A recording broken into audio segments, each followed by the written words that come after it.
Muy buenos días, amados hermanos, Dios los bendiga. Hoy es abril 20 y el devocional para el día de hoy dice de esta manera. La gracia no permite que vivas para ti mismo. No, la gracia te libera para que experimentes el gozo de vivir para aquel que es más grandioso que tú. Es una verdad universal que lo que nos parece libertad en realidad no lo es. Cuando Adán y Eva salieron de los límites establecidos por Dios, no dieron un paso hacia la libertad, sino hacia la tentación, el sufrimiento, el pecado y la esclavitud. Negar la existencia de Dios, usurpar su trono, ignorar sus reglas y decidir hacer su propia voluntad parecen pasos hacia la libertad, pero nunca lo serán. Tú y yo no fuimos diseñados para ser independientes. No fuimos creados para vivir en nuestras propias fuerzas o para descansar en nuestra sabiduría. No tenemos la autoridad de escribir nuestro propio código moral. No fuimos creados para vivir por nosotros mismos o para nosotros mismos. Intentar hacerlo nunca nos llevará a algo bueno. Así que cuando Dios nos bendice y nos cambia con su gracia, el resultado no es una mayor habilidad para vivir una vida independiente. Todo lo contrario, la gracia no nos libera para vivir para nosotros mismos. El propósito de la gracia de Dios no es hacer que tu pequeño reino funcione mejor. El propósito de la gracia es liberarte de la esclavitud de ti mismo para que puedas vivir para un reino mejor. Y por todos murió, para que los que viven ya no vivan para sí, sino para aquel que murió y resucitó por ellos. Segunda de Corintios 5:15. La verdadera libertad nunca podrá ser encontrada al colocarte a ti mismo en el centro. La verdadera libertad solo es encontrada cuando la gracia de Dios te libera para vivir para aquel que es infinitamente más grande que tú. Esto contradice nuestro pensamiento natural, pero el camino hacia la libertad es la sumisión. Cuando reconozco que soy un peligro para mí mismo y me sujeto a la autoridad de la sabiduría y la gracia de Dios, no significa que estoy acabando con mis sueños de libertad. Al contrario, admitir humildemente mi necesidad y someterme a Dios me abre el camino hacia una vida plena y libre. Yo fui creado para vivir en dependencia, obediente de Dios, y cuando la gracia me restaura, también me devuelve mi libertad. Puede parecer limitante, el que un tren solo se desplace sobre las vías, pero intenta conducirlo sobre el prado y todo movimiento cesará. Así que la gracia te pone sobre las vías y te da la libertad de desplazarte hacia adelante, algo que no podrías conseguir de otra manera. Para profundizar y ser alentado, Romanos 6, del 1 al 14. Entonces, el devocional para el día de hoy tiene por título Libres para vivir para Él. La libertad como un ídolo moderno. Y esa es la característica de este siglo. Vivimos en una cultura, mis hermanos, que ha convertido la libertad en el valor supremo, por encima incluso de la verdad, la bondad o el amor. Desde pequeño nos enseñan, sé tú mismo, sigue tu corazón, no dejes que nadie te imponga límites. Pero el texto que hemos leído del devocional nos advierte que nuestra percepción de libertad es engañosa. Y hermanos, el problema no es que la libertad sea mala, el problema es que hemos definido la libertad de manera equivocada. La cultura de este tiempo, heredada de la Ilustración, ha definido la libertad como una autonomía absoluta, la capacidad de decidir por uno mismo sin restricciones externas, especialmente sin restricciones divinas. Sin embargo, mis hermanos, el relato de Adán y Eva en Génesis 3 nos muestra algo fundamental. Dios no le puso límites para oprimirlos, sino para protegerlos. El árbol del conocimiento del bien y el mal no era una trampa, era un recordatorio tangible, mis hermanos, que hay una forma de vivir que honra a Dios como creador y otra que lo niega. Cuando ellos comieron del fruto, no ganaron libertad, perdieron la que ya tenían. Antes del pecado caminaban con Dios en el huerto, sin vergüenza, sin miedo, sin necesidad de esconderse. Después del pecado se escondieron, se culparon mutuamente y experimentaron por primera vez la esclavitud del miedo, la culpa y la muerte. ¿Dónde estás buscando libertad hoy? ¿En una relación sin compromiso? ¿Un estilo de vida sin reglas? ¿En la independencia financiera total? en la capacidad de hacer lo que quiera sin rendir cuentas. El devocional dice, cuidado, porque lo que parece libertad puede ser la puerta de entrada a una esclavitud peor. Mis hermanos, fuimos diseñados para la independencia. No, no fue así. No fuimos diseñados para la independencia. El devocional nos dice, tú y yo fuimos diseñados para ser independientes. Esta afirmación no es una opinión religiosa, es una declaración sobre la estructura misma de nuestra existencia. Dios es trino, Padre, Hijo y Espíritu Santo, desde la eternidad. Dios ha vivido en una comunión perfecta de amor mutuo, dependencia voluntaria y glorificación recíproca. El Padre no vive sin el Hijo y el Hijo no actúa sin el Espíritu. El Espíritu no habla sin el Padre.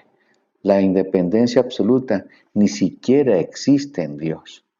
Si hemos sido creados a imagen de Dios, entonces nuestra naturaleza más profunda es relacional y no autónoma. Fuimos diseñados para vivir en dependencia de Dios y en comunión con otros. La independencia radical no es madurez, es deformación espiritual. El filósofo Charles Taylor habla de la era de la autenticidad, donde cada persona cree que puede definirse a sí misma sin referencia a Dios, a la tradición o a la comunidad, pero esto es una ilusión. Nadie es completamente autónomo, mis hermanos. Tu lenguaje viene de otros, tu moral viene de alguna tradición, tu identidad se forma en relación con otros, tu existencia misma depende de un creador. La pregunta no es si vas a depender de algo o alguien, sino de quién vas a depender. Puedes depender de ti mismo y fracasar, de la opinión de los demás y vivir ansioso, del dinero y vivir con miedo a perderlo, o de Dios y encontrar descanso. Quiero, mis hermanos, que hagamos este ejercicio en esta mañana. ¿En qué área de tu vida estás actuando como si no necesitaras a Dios? ¿En tus finanzas? ¿En tus decisiones profesionales? ¿En tus relaciones? ¿En tu vida emocional? Esas áreas no son tuyas, son exactamente los lugares donde más necesitas rendirte. Tenemos el tercer punto del devocional, el gran malentendido sobre la gracia. La gracia barata versus la gracia costosa. El teólogo alemán Dietrich Bonhoeffer, teólogo alemán ejecutado por los nazis, acuñó el término gracia barata para describir la falsa enseñanza que dice Dios te perdona sin exigirte un cambio en tu vida. La gracia barata predica el perdón sin arrepentimiento, el bautismo sin discipulado, la comunión sin confesión. El texto que hemos leído en el devocional nos muestra que la gracia no te libera para vivir para ti mismo. La verdadera gracia es costosa porque le costó la vida a Jesús. Y cuando una persona verdaderamente entiende lo que costó su salvación, no puede seguir viviendo para sí misma. La gracia no es un cheque en blanco para pecar, es una transformación que cambia el centro de gravedad de nuestra vida. Pablo es muy claro en Romanos 6, del 1 al 2, cuando nos dice, ¿qué haremos pues? ¿Perseveramos en el pecado para que la gracia abunde? De ninguna manera, porque los que hemos muerto al pecado, ¿cómo viviremos aún en él? La gracia, mis hermanos, no es un sistema que permite pecar sin consecuencias. La gracia es un poder que rompe el dominio del pecado. Cuando Dios te salva por gracia, no solo te perdona, te transforma. El mismo poder que resucitó a Cristo de los muertos ahora vive en ti para que puedas vivir una vida nueva. Examina y examinémonos nuestra comprensión de la gracia. ¿Has estado usando la gracia como excusa para seguir pecando? Dices, Dios me perdona mientras sigues voluntariamente en algo que sabes que está mal. Eso no es gracia, es abuso de la gracia. La verdadera gracia te confronta, te duele y te cambia. Veremos entonces el cuarto punto del devocional, el propósito transformador de la gracia. En 2 Corintios 5:15 dice, y por todos murió, para que los que viven ya no vivan para sí, sino para aquel que murió y resucitó por ellos. Cristo murió por todos. Esto es objetivo. No depende de nuestros sentimientos o méritos. Es un hecho histórico y teológico, mis hermanos. El Hijo de Dios derramó su sangre por pecadores. El propósito, para que los que viven, es decir, los que han recibido esa vida nueva en Cristo, ya no vivan para sí mismos. Miremos el nuevo centro. sino para aquel que murió y resucitó por ellos. Esto significa, mis hermanos, que Cristo no es solo tu Salvador, es también tu Señor. No puedes separar la salvación del señorío de Cristo. No puedes recibir a Cristo como quien te perdona sin recibirlo como quien te gobierna. La muerte de Cristo nos lleva a la muerte de nuestro yo como condición para vida verdadera. Jesús lo dijo de esta manera: el que quiera salvar su vida la perderá, y el que pierda su vida por causa de mí la hallará. Mateo 16:25. Vivir para uno mismo es la muerte. Vivir para Cristo es la vida verdadera. ¿Por qué? Porque fuiste creado para glorificar a Dios. Cuando intentas obtener, mi hermano, obtener gloria para ti mismo, te estás desviando de tu propósito. Es como un horno de microondas que intenta enfriar alimentos, no está cumpliendo su diseño. Hagamos una lista en 2 columnas, mis hermanos. En una escribe cosas que hago para mí mismo, en otra cosas que hago para Cristo. ¿Dónde está la mayor parte de tu tiempo, energía y recursos? La respuesta te mostrará para quién estás viviendo realmente. Miremos el quinto punto, la paradoja del Evangelio. La sumisión es libertad. La lógica invertida al reino. El devocional dice: el camino hacia la libertad es sumisión. Esto es tan contrario a nuestra cultura que suena ofensivo, pero pensemos juntos. El músico se somete a las reglas de la armonía, así puede crear belleza. El atleta se somete a la disciplina del entrenamiento y así puede ganar la carrera. El piloto se somete a las leyes de la aerodinámica y así puede volar. En cada caso, la libertad no es ausencia de límites, es alineación con la realidad. Y la realidad más fundamental es que Dios es Dios y tú no lo eres. El texto del devocional dice algo muy importante. Cuando reconozco que soy un peligro para mí mismo y me sujeto a la autoridad, la sabiduría y la gracia de Dios. Esto es humildad, pero no una humildad que te aplasta, es una humildad que te libera, porque te dice la verdad sobre ti mismo. Tú eres peligroso para ti mismo, tu corazón es engañoso, lo dice Jeremías 17:9. Engañoso es el corazón del hombre. ¿Quién lo podrá conocer? Tus deseos no son confiables. Tu sabiduría, mi hermano, es limitada. Reconocer esto no es derrotismo, es realidad. Es la realidad que te libera.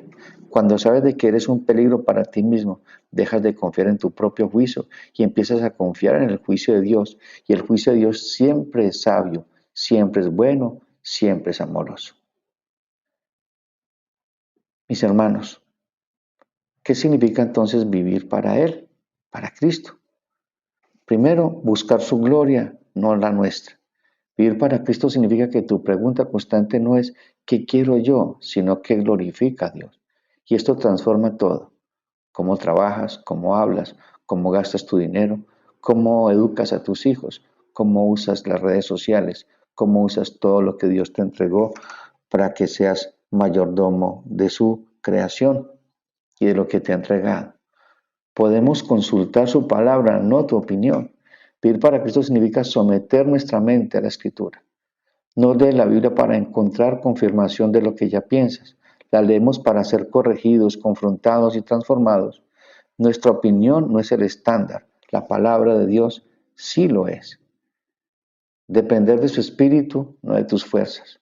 Vivir para Cristo significa reconocer que no puedes vivir la vida cristiana en tus propias fuerzas. Necesitas la ayuda sobrenatural del Espíritu Santo cada día. Orar, adorar en comunidad, congregarnos, recibir los sacramentos. Todo esto es depender del Espíritu. Vivir para Cristo significa también, mis hermanos, ver a las personas como imágenes de Dios, no como herramientas para tu felicidad o éxito. Sirves a tu esposo, a tus hijos, a tus compañeros de trabajo, a los pobres, a los enemigos, no para obtener algo de ellos, sino porque Cristo te sirvió a ti. Vivir para Cristo, mis hermanos, también significa vivir con esperanza al futuro, es decir, la esperanza escatológica. Sabes que esta vida no es todo. Hay un reino que viene y un rey que viene. Por eso puedes sacrificar placeres presentes por gozos futuros. Por eso puedes perdonar cuando no es justo y por eso puedes dar cuando duele. El devocional dice que experimentar el gozo de vivir para aquel que es más grandioso que tú. Vivir para Cristo no es una vida miserable. Al contrario, mis hermanos, es la vida más gozosa posible, porque estás alineado con tu propósito, amando incondicionalmente y seguro eternamente. Mis queridos hermanos, este es el devocional para el día de hoy. Que el Señor nos asiste y nos guíe esta semana para que entendamos de que no vivimos para nosotros, sino para aquel que nos amó y dio su vida en rescate por nosotros. Recordemos que vivimos dependientes de Dios, como dice Juan 15. Alejados de mí, nada podéis hacer. Un abrazo fuerte, Dios me los bendiga, mis hermanos.